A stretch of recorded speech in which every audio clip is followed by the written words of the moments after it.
Well, what is a dystopia? Let's find out.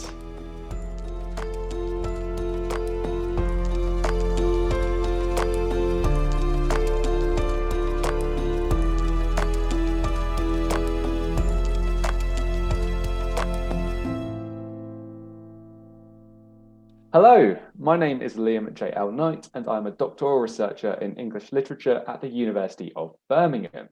As the name of my channel might suggest, I am absolutely obsessed with all things dystopian, and my PhD research, broadly speaking, focuses on the literary dystopias of the 20th and 21st centuries. This video should, I hope, see me kick off a series of video essays exploring all things dystopian, such as specific novels and texts, genre characteristics, key critical texts and arguments, and so on. However, before I do any of that, it's probably worth exploring what a dystopia actually is. And I am delighted to say that this is an exploration that I won't be doing on my own, because today I am joined by Dr. Matthew Leggatt. Matt, I didn't know if you'd like to quickly introduce yourself. Thanks, Liam, and thanks for inviting me on. It's really exciting to be able to chat to you about a topic that's really close to my heart.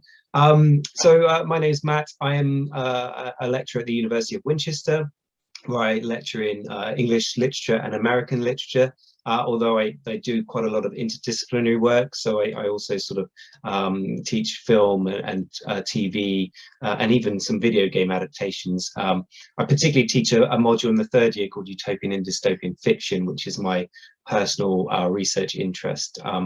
But yeah, that's kind of my background. But yeah, really excited to be here. Thanks for inviting me. Well, awesome. And also, thank you so much, Matt, for joining as well. I think it's a real honour to have you here, and I'm really excited to see what we can chat about today.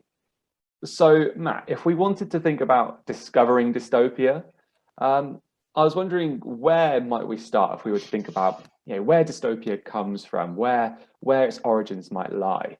Without an understanding of utopia, I think we will struggle to really understand what dystopia is a kind of response to. I'd like to start off with Utopia, and particularly sort of Thomas More's Utopia, which is a 1516 travel narrative by what is actually a really interesting author. More invents the term, and it's really an invented name for a better world that he imagines. And More was an interesting figure. So shortly after his death, he was made a saint of the Catholic Church by the Pope, and he's probably actually best known for being beheaded by Henry VIII, one of the many beheaded by Henry VIII, for refusing to acknowledge Henry as the head of the Church of England. So he's known for other things.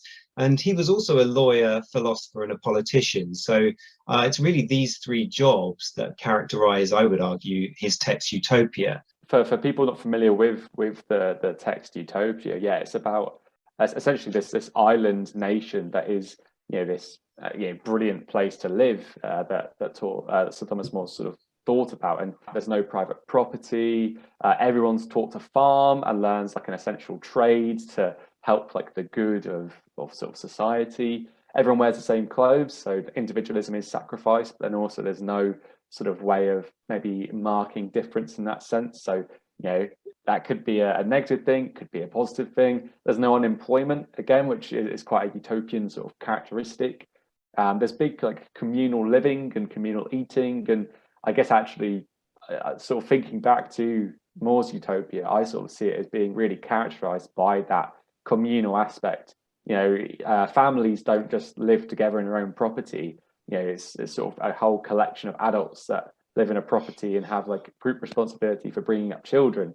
And there's a welfare state as well, which again, the state sort of looking after its people. So again, I'd say that's a really sort of nice utopian quality. There's slavery. There is still crime. There's sort of war that is kind of not within the island nation itself, but sort of elsewhere. And I think that's really fascinating. Actually, yeah, there's for something that is supposedly so great and so awesome, there are these like other negative qualities that emerge. And I think from there, we're certainly seeing that utopia and dystopia, as sort of we'll get onto, although they're kind of seen as two sides of the same coin, they are still the same coin. You can't have one without the other, really. And actually, the text to some extent has a bit of a misleading reputation. I mean, thinking about the origin of the word. I'm sure that you're probably familiar with this, Liam, but the word itself is an amalgamation of two Greek terms, eutopos, spelt EU topos, and utopos, spelt OU topos. Topos means place, and utopos means good place, and utopos means no place. And this is what's kind of generally come to characterize, I think, most people's general beliefs about utopia today, that it's both a kind of good place and a no place. And so in general discussion, it's usually thought of as a kind of perfect place, because of its lack of believability or kind of, because of its imaginary nature, its non-place. And that, so, for many, by its very nature, utopia can't exist, which is where it sort of gets that reputation as a kind of fantasy or a perfect place in society. And this actually is one of the things I think tars its reputation. I actually find this is a bit frustrating. What all this doesn't take into account, for example, is that More's text is actually really a satire. It's a political text, and it's not really meant to be taken seriously at all. That's not to say that More doesn't believe in some of the rules he lays out for his society, and doesn't think that there would be better ways to live, but simply that we should at least take some of the ideas as with a kind of pinch of salt. So, for example, More, as I've already mentioned, was a lawyer. One of the first things we find out in Utopia is that there are no lawyers in Utopia, because you can't have justice or true justice if you need lawyers, because it means that justice can be bought. I suppose that might be seen as a kind of a joke on his part, but also it might be seen as a genuine desire to have a truly just society that can't be is beyond beyond financial interests. But the key, for me, the key to really understanding the satire is found in the frame narrative, because Thomas More is actually a character in the text, and the account of Utopia is actually told to him by an invented traveller called Raphael Hythlodaeus. The name Hythlodaeus, basically, broadly speaking, translates to speaker of nonsense. So from its very outset, we're told that this tale of Utopia is being told to us by someone who speaks a kind of nonsensical story. But what it is an attempt to critique, rethink the emerging system of capitalism, which in More's lifetime is coming gradually to replace the feudal system of the medieval period before it. What about your response to that? I've got lots more I could say, particularly about things before More, because I think we might think of More as the originator of the term, certainly he is, but he doesn't originate the concept of utopia. Humans have been thinking about better ways to live since the dawn of time. I think it's a sort of sum up really simplistically. I think every religion has an afterlife narrative, and all afterlives, all the good ones at least, are paradise. We can think about heaven in sort of the Judeo-Christian sort of faith, or even at the Garden of Eden, sort of beforehand, about these perfect societies where there is no pain, no suffering, no toil. And conversely, actually, if you wanted to think about dystopias and the opposite once more, you can think about the idea that hell is a dystopia. It must be a dystopia, right? I can't see how you couldn't argue that. So I certainly think we can sort of make a case that as much as you said, More invented the term utopia and gave us like the word, the concept itself has existed probably for as long as humanity has existed. We've always wanted to strive towards something better, even if that something better might be a bit out of reach or seemingly out of reach. I don't know if you have anything else to add on sort of other utopias that you think have existed sort of in, I don't know, human history, I guess.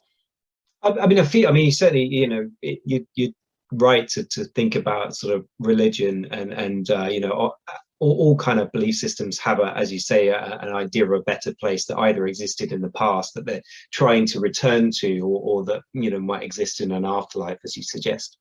So I think that's a really good place to start. But I mean, even More's text acknowledges that it's not the first utopia. I mean, he sort of directly cites Plato's Republic, which is the other sort of well-known established kind of utopian text. It just happens to be written before the word utopia exists, but it is essentially an attempt to design a kind of perfect world, and it imagines a sort of better society ruled by a philosopher, because Plato is a philosopher and he thinks philosophers should have a bigger say on politics, and that is directly talked about in More's work. I mean, you might also mention, even things like before More's Utopia, you had imagination of places like the land of cocaine, which was a medieval imaginary land of plenty, where you had things like edible architecture, and where everyone could have sex with each other whenever they wanted. It was very much kind of about desire, and one of the things that's interesting about Utopia is, of course, our ideas about what is utopian change throughout history. And of course, in the medieval period, where everything is scarce, life is pretty tough, where you've got you're working hard just to get a potato for the evening or whatever. Of course, your idea of utopia is a land where food is plentiful. When you start thinking about today's sort of dystopias, you have the same thing. So you might have a text like Wall-E, which is another text I teach on the module. It sounds silly, but it's a great utopian dystopian text. It's really interesting, and in that you've got the opposite. You've got an abundance of kind of food means you overeat, and you have it's a kind of commentary on American obesity crisis. So we have the opposite view of the idea of plenty today. Actually plenty is destroying the planet. So it creates ecological crises. So that same thing that was desired in the medieval period is now seen as a kind of root of a problem or a crisis. Without wanting to sort of go too far on this, the reason I'm particularly interested in Utopia is because I think we need to do more to think about better scenarios and ways forward, and I think that Utopia gets a bad name because of that sense of kind of perfection, of striving towards perfection, which can be dangerous.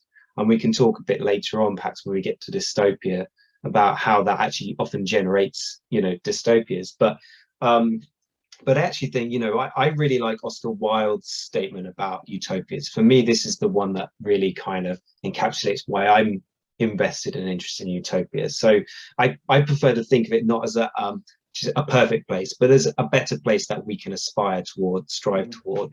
So in my view, one of the best, clearest articulations, Oscar Wilde's 1891, The Soul of Man Under Socialism. He writes this: a map of the world that does not include utopia is not worth even glancing at, for it leaves out the one country at which humanity is always landing. And when humanity lands there, it looks out and, seeing a better country, sets sail. And so he kind of concludes this by saying progress is the realization of utopias. And for me, it's a romanticized, way of thinking about utopia.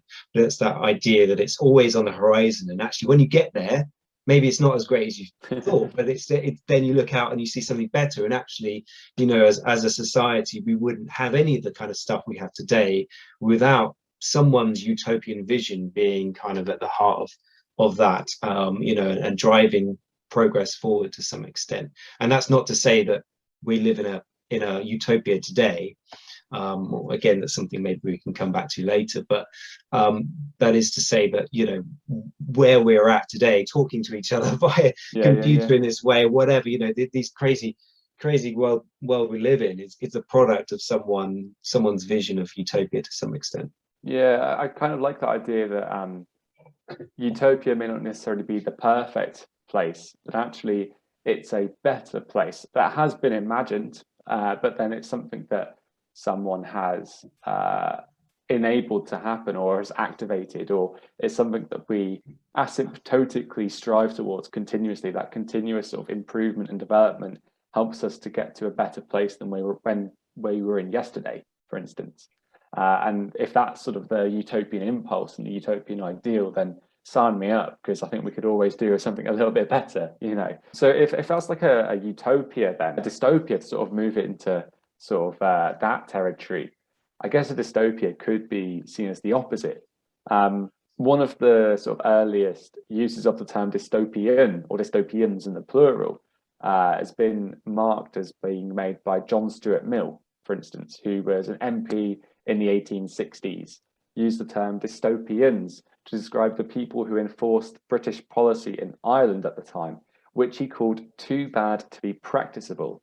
So the idea that actually some policy, maybe rather than making places and societies and communities better, incrementally better, actually it was doing the opposite and making things worse, and intentionally worse as well. Because I think intention is a really key aspect, or intentionality is a key aspect to utopias and dystopias. Well, Matt, we've been sort of skirting around the topic for a while now. I guess the question is then, what does dystopia literally mean? We touched upon etymology earlier. I don't know if you want to talk about the etymology of the term, perhaps. Sure. So very much like utopia, you know, dystopia comes from that same sort of lineage. Dystopos, Greek. Gregory Clays gives a really nice, neat, straightforward translation of this as diseased, bad, faulty, or unfavorable place. You know, literally, it is in that sense, you know, it presents as the opposite of utopia, as you would suggest. I mean, what's one thing that interests me about this is, as a genre, dystopia doesn't really begin to flourish until the early 20th century. You know, whereas obviously we're talking about utopia, we're talking about ancient Greece, we're talking about, you know, we're talking about the 1500s, you know, or later in the 1700s, you got, you know, figures like, you know, Jonathan Swift and Gulliver's Travels, although, you know, you might refer to that as dystopian. But, you know, what's interesting to me is dystopia is a 20th and 21st century phenomenon, really. So most of the things we associate with that word appeared in the 20th century. You know, one of the most famous of these, for example, a real later influence on George Orwell's 1984 was Yevgeny Zamyatin's We, which was published in 1924. So, you know, fairly near the beginning of the 20th century. In We, there's a protagonist, D503. People are named by letters and numbers to indicate their kind of characterless uniformity, their submission to the one state. You kind of, you know, you're hearing things here which kind of probably sound familiar from later dystopias. And he falls for someone who he hasn't been assigned to, you know, in that way. I-330, you know. So there's a kind of a romance in that's you know, star-crossed lovers, those kinds of things. And there we kind of see the seeds of a rebellion, you know, because, you know, they're kind of put out of conformity with this. And then by the conclusion of the novel, this rebellion is crushed in a similar sort of way to the way in which we kind of see in 1984. And there are many other texts before that which you might call dystopian. I mean, I already suggested even that More's text might be read as a dystopia. And likewise, Jonathan Swift's Gulliver's Travels in part seems, you know, some parts seem perhaps utopian, others dystopian. You know, one of my favorite texts is Franz Kafka's The Trial, which was written a decade before We. But in We, I think we get something recognizable and familiar when we want to think about our contemporary use of the word, you know, which tends to be characterized by dystopias that we've already kind of mentioned, like Brave New World, 1984, The Handmaid's Tale, which you know, is the other really famous one, and even the Hunger Games, which you yourself mentioned. Okay, so Matt, you sort of seem to be suggesting then that We is almost like a proto-dystopia, or like an early ancestor of what we today would recognize as literary dystopias. Are there any key characteristics or traits that you see that novel possessing or not possessing that actually you think are really characteristic of dystopias? I think, you know, if I was going to kind of nail down a few things, I mean, I think there are loads of things you could say that are in these texts that link them together, and they're quite a cohesive, it's not a cohesive genre. But the subgenre of perhaps We's kind of totalitarian dystopia itself is quite cohesive. So, you know, one of the things that you tend to find in these dystopias is, you know, starting off, I suppose, a totalitarian government, or at least a kind of lack of personal freedom. You know, the most famous dystopias like Orwell's, Huxley's, Atwood's, Collins, the one, you know, the ones I've already just mentioned, rely on a kind of oppressive government structure to drive forward a narrative about personal rebellion. I suppose I'm being cheeky there, because there are two things in there. There's there's a totalitarian government, and then there's also, you know, rebellion. Maybe the second thing I'd point to would be violence. You know, one of the reasons that I would argue for the popularity of dystopian fiction, particularly in the 20th and 21st centuries, is the genre's kind of proclivity towards violence. You know, that this is a time period that coincides also with the dominance of a new visual culture, you know, through forms like film, television, and then more latterly video games, which are often seen as being most effective as a vehicle, a cultural vehicle, when they are, you know, when their narratives are in some way, you know, protagonists are imperiled. You know, that kind of dramatizes the text. So dystopias lend themselves to these formats because they offer excitement, action, and drama as kind of narratives. And also, you know, because dystopias are often imaginative works, we also see that as the decades go on in the 20th century, as special effects improve, you know, there's this tendency towards more, you know, movies and television series that sort of place their action in these dystopian worlds. And then I suppose that, you know, it's not the final characteristic, but certainly if I was going to name, you know, three characteristics, the final thing I'd say, just to be a little bit, maybe of a bit of a contrarian, a slightly surprising one, is romance. You know, a lot of these stories are fundamentally romance stories, right? So in some form or another, there's usually a romantic subplot in dystopian fiction, you know, from D503 and I330, I've already mentioned, Bernard and Lenina in Brave New World, Winston and Julia in 1984, Offred and Nick in The Handmaid's Tale, and then, you know, Katniss and Peter, for example, in The Hunger Games. These will they, won't they narratives have the other effect of driving the story forward. But I think they also offer the opportunity for these texts to kind of comment on areas like love and, like, you know, gender relations, sexuality, etc., in slightly unusual settings. And, you know, they often attempt to kind of tell universal stories about the persistence of love and its ability to triumph over terror. And, you know, this again is another area where I want to come back to Utopia and say that actually, you know, their reliance on these kind of romance narratives are really deeply embedded in these texts, is this utopian impulse for connection between people, for community, for love, these kinds of things. Your comment about romance as well is really valid, because I think as much like romance is a really utopian impulse, I think, because it is also incredibly rebellious, and certainly within like the context of dystopias where, you know, governments are trying to control every aspect of an individual's life, and often see sort of characters and minor characters worshipping and almost like deifying those leaders. You know, like Big Brother in 1984 is this godlike figure, really. Actually, to have another person who you are valuing more strongly than, you know, that leader, it is incredibly rebellious, and certainly is utopian in that it shows that no totalitarian leader is ever going to have that total control over you, that actually we are still capable of love.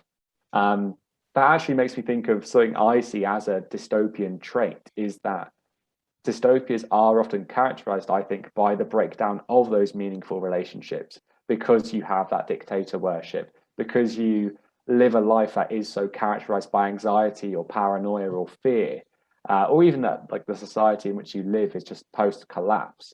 And that actually, as much as like those romance subplots are a key element as well, I think they are all the stronger because there are no other real relationships that exist, no, or at least nothing that's meaningful and nice and warm and fluffy, you know.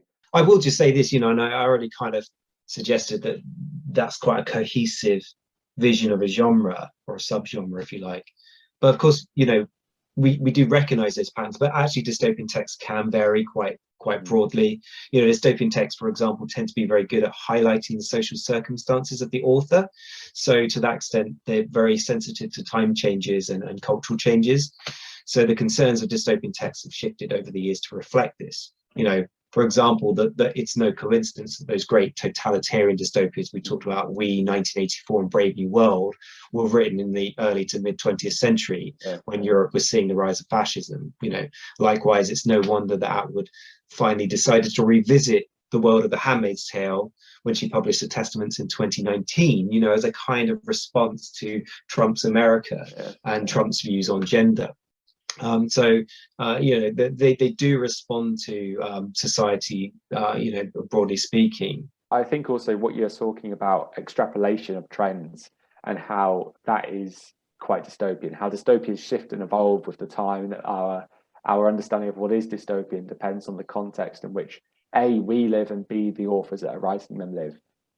You know, Huxley wrote Brave New World because he was really, at least in part, because he was really shocked by what he saw when he went over to America and saw like the glitz and glam and excesses of Hollywood, and was really shocked by that, and was also not necessarily shocked, but he saw during the same trip Henry Ford's sort of automobile factories and the conveyor belts and production lines, and I think his sort of fear about what society and what a Hollywoodian society was becoming and what sort of America was becoming more generally led to what we see in Brave New World. Obviously, Orwell was really worried by fascism in Spain when he, you know, served over there in the Spanish Civil War.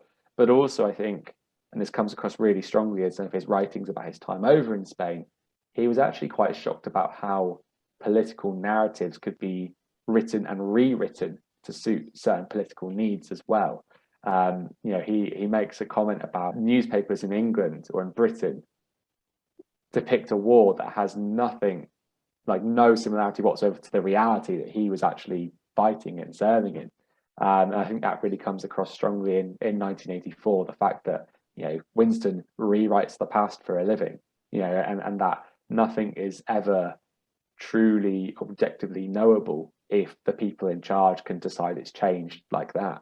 I'm sure we could go on and play sort of dystopian novel or author bingo and sort of, you know, pick an author and say, you know, what text have they written and what extrapolation have they made, because it's such a key defining characteristic of dystopias, and something we've sort of skirted around but not explicitly said in this discussion is that consequently, because of that extrapolation, dystopias do take place in a place that isn't necessarily right now, but is potentially around the corner, or is potentially a few years down the line.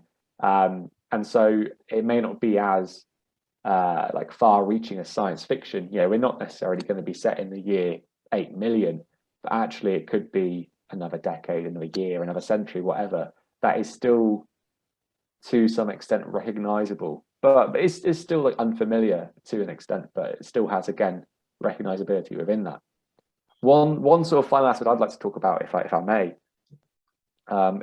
it comes from Gregory Clay, who I think is, you know, he's one of the go-to guys if you're ever researching dystopias, and he says that dystopias imagine regimes characterized by extreme suffering, fear, and oppression, and he calls those things the cruelties imposed by people upon other people.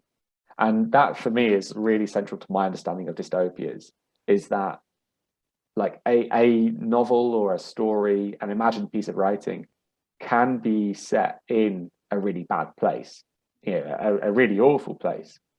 But I think that it's not necessarily dystopian if it's just a bad place, but people are still good to each other. Whereas I think all the texts we've spoken about really so far, there is some sort of, someone is being awful to someone else, or someone is perpetuating awfulness, or someone is making someone else feel scared or oppressed or otherwise unable to live a really autonomous sort of free existence. And that's why I think the breakdown of relationships is really central to the novel as well, or to the genre as well. Sorry, I feel like you've got something to say in response to that, Matt. Well, I just, you know, just they're created by people. I mean, I think that's the key thing, isn't it? You know, that dystopias are generated by as you say, people being cruel to other people in some capacity. And I think that's a really strong observation. So I guess if we're going to sum up then our current sort of definition for dystopias, then we've got that they are imagined bad places. They extrapolate contemporary problems and trends to sort of nightmarish extremes, I guess is a fair way of putting it. They often feature a lack of personal control. You are controlled by a totalitarian government, etc. The result of which is that they often feature rebellion and, spoiler alert, often failed rebellion.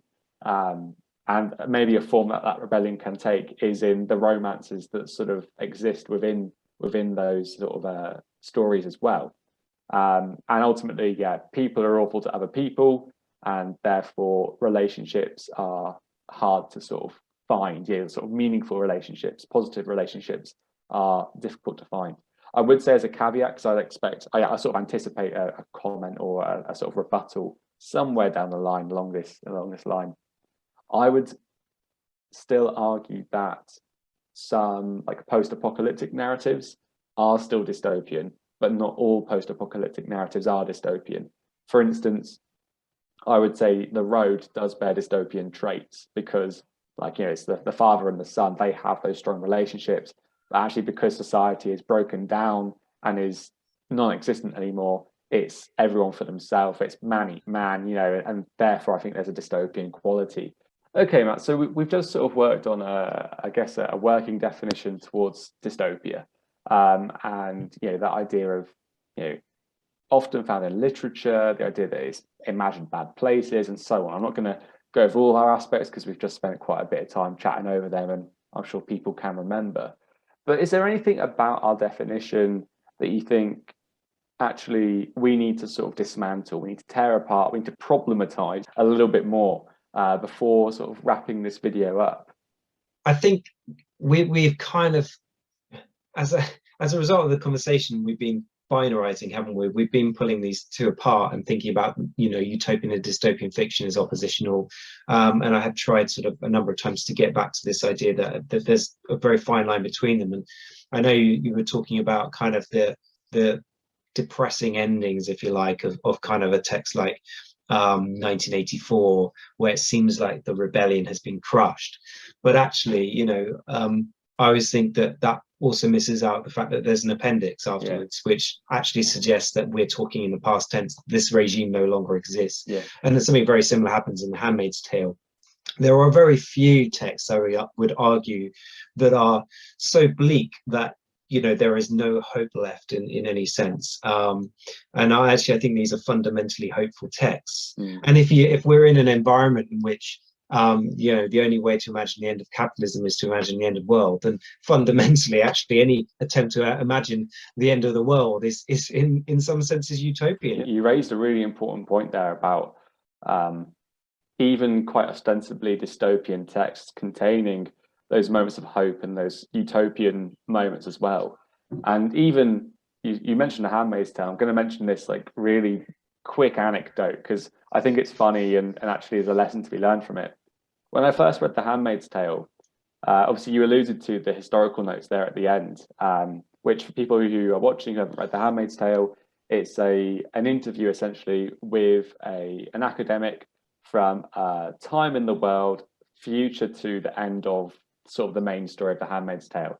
And he's explaining sort of how he got the story of The Handmaid's Tale, and sort of we can see what the world's become after that. Now, that like part of the story is really central to all of my thesis chapters.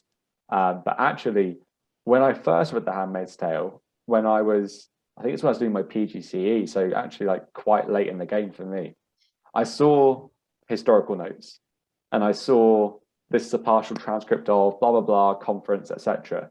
I went, yeah, okay, I don't need to read that. I thought it was a piece of nonfiction, basically. I was like, yeah, I've read the story, cool, done. Like, I'm not interested in this academic sort of waffle at the end.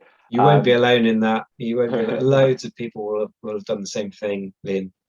But I mean, well, thank you. But no, I just think it's important that I guess the lesson from there is read the whole book. Like whatever you do, read the whole book of these books, because you will find hope in sort of the strangest of places. something I just want to dismantle based on our sort of discussion. Obviously, we have been very literary focused so far, which is probably not unsurprising given our sort of backgrounds and our specialisms, etc. But obviously, dystopias do permeate more than just books. So people watching now don't feel like you have to be reading loads of novels. Of course, like they are all fantastic, and you probably should be. We see dystopias in all manner of places on TV and film. You know, think about Black Mirror, the Snowpiercer TV series, Squid Game more recently, I think is incredibly dystopian, or at least has dystopian qualities. I haven't finished it all the way through either, Matt, so I can't say for certain how dystopian it is, but certainly there's definitely qualities there. And also, you know, we talk about The Handmaid's Tale a lot today, but actually the TV show as well, you know, like certainly there's adaptations and crossover there between, you know, books and more like visual media. I know there's plenty of video games that you could say are dystopian, whether that's how you take control of things in The Sims, possibly. You can make The Sims incredibly dystopian if you want to. Or Papers, Please. I don't know if you've ever played Papers, Please. Yeah. It's this game where you are like in some sort of almost Orwellian Eastern European sort of setting, where you are in charge of the border and you have to let people in or out if their paperwork matches up. It's a very strange game, very fascinating. But then within that, there are people trying to assassinate sort of overbearing totalitarian leaders, and there's sort of lots of really massively dystopian traits. There's lots of surveillance and whatnot as well. Are there any other sort of TV shows, films, video games, etc., that you think are particularly dystopian that are worth at least a quick mention? Well, I think I kind of, you know, in my sort of intro to dystopias, talked about that this is a 20th and 21st century phenomenon, you know, and in some part I sort of credit that to the prevalence of the emergence of visual forms. So, you know, I kind of sort of suggested that these formats actually really suit dystopian fiction. So yeah, absolutely. And you mentioned some really good ones there. You know, I teach Snowpiercer, which I think is a great movie. The first time I watched it, I really didn't get it. Actually, it's something that I think you watch a couple of times. I thought it was really silly, but the more I watch it, the better I think it is as a kind of comment on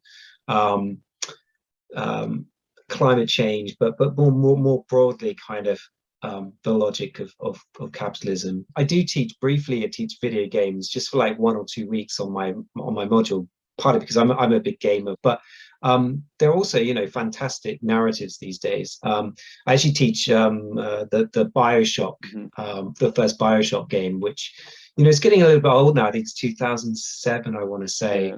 So graphically, you know, in terms of the graphics, it's not, you know, I mean, it was great for its time, and it's still very artistic. It's still quite beautiful in many ways, but it's not quite, even the remastered version is not quite up to scratch with what we're seeing now. But the story is fantastic, and it's just really dystopian. And again, it's not just dystopian, but it's anti-utopian very much. So there's a lot of sort of political background to this in relation to sort of Ayn Rand's writings.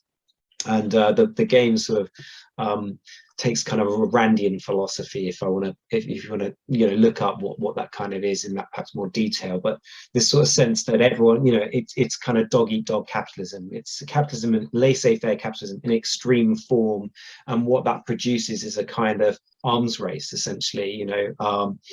And yeah, I think that game is particularly great. So you know, I think there's a lot of interesting stuff that's not literature.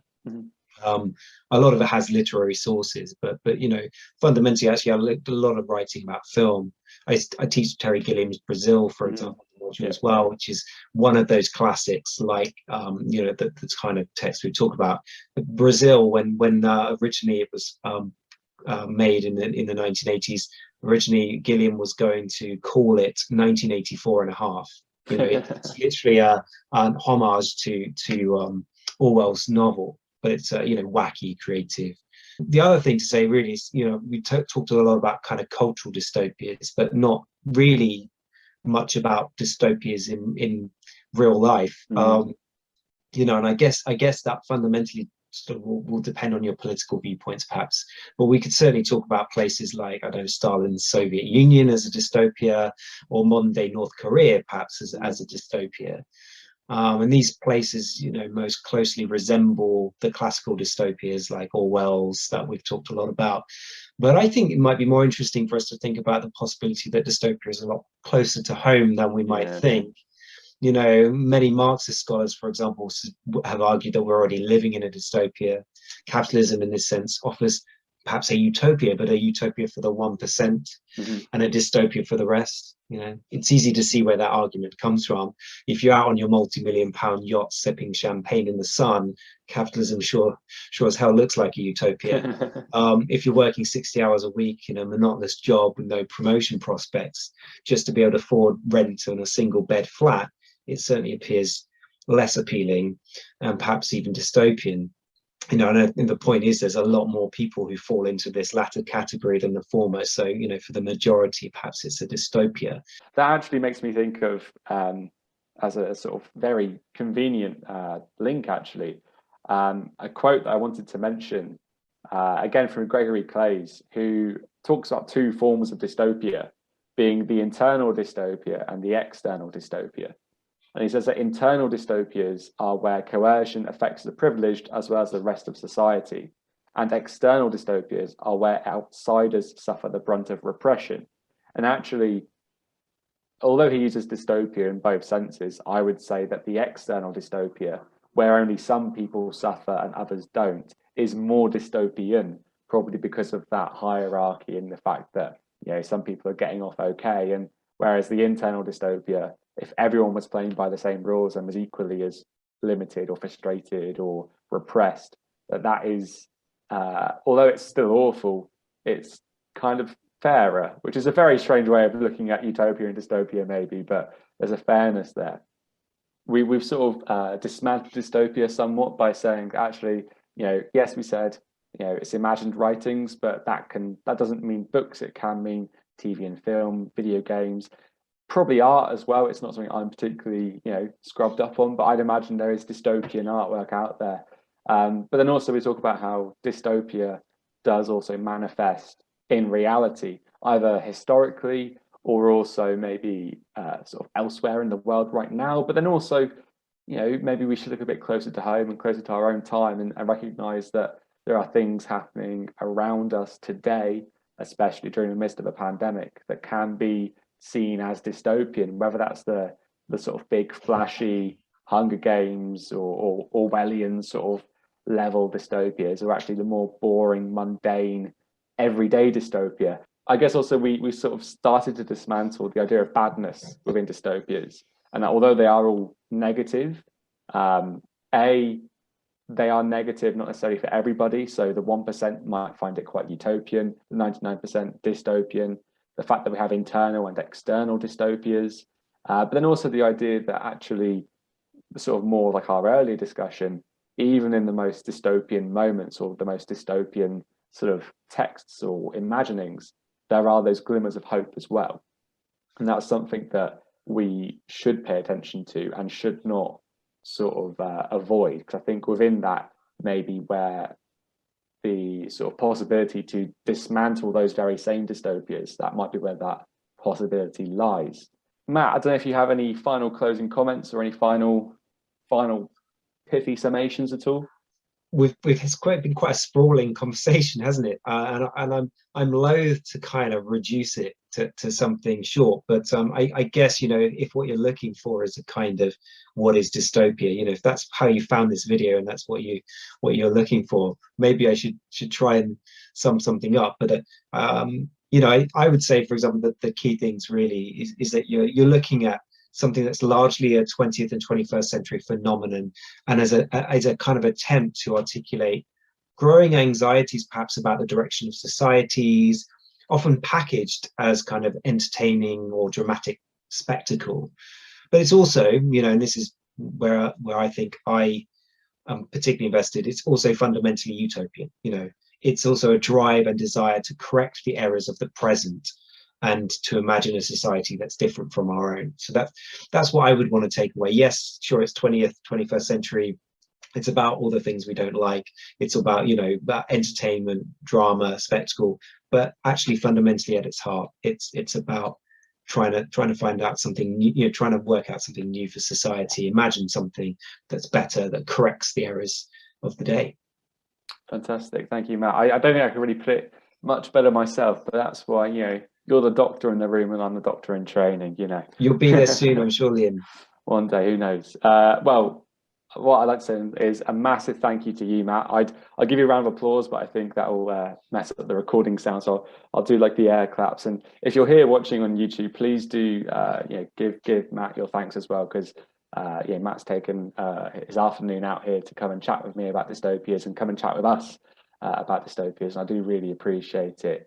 A massive thank you to you, Liam, for inviting me. It's been really engaging, and I hope we'll pick up a lot of these conversations, you know, another time, you know, doesn't, when we're not being recorded, perhaps, you know. I think there's all really interesting stuff. So thanks for giving me that chance to chat. Well, no, honestly, I really appreciate it, and I think it's, hopefully, you know, I've had a great time. I think it's been really fascinating, and hopefully you've had a nice time as well. But I hope as well that, you know, people choosing to watch this, I've also had a really interesting time, an enjoyable time, that they've sort of valued hearing sort of two people sort of thrash out what a dystopia is. And, you know, I'm sure there's going to be, you know, as per my audience, probably school-age children, teenagers who are, you know, looking for, oh, what is a dystopia? They want to find stuff out, but also, you know, maybe there are undergraduates or people sort of further along in their sort of, you know, academic career who are looking for some ideas as well. If you're watching and you found this useful, interesting, exciting, and you want to see more of it, do let me know down in the comment section down below. YouTube a moment, you know, like, comment, subscribe, all that lovely stuff.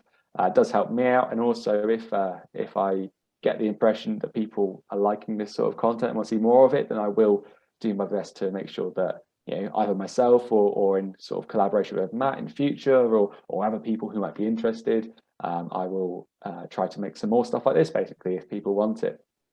But just want to say a massive thank you once again to Matt. Thank you for those of you who are watching still, and have an awesome day, one that hopefully is a little less dystopian and a little more utopian than maybe the one that came before it. Cheers.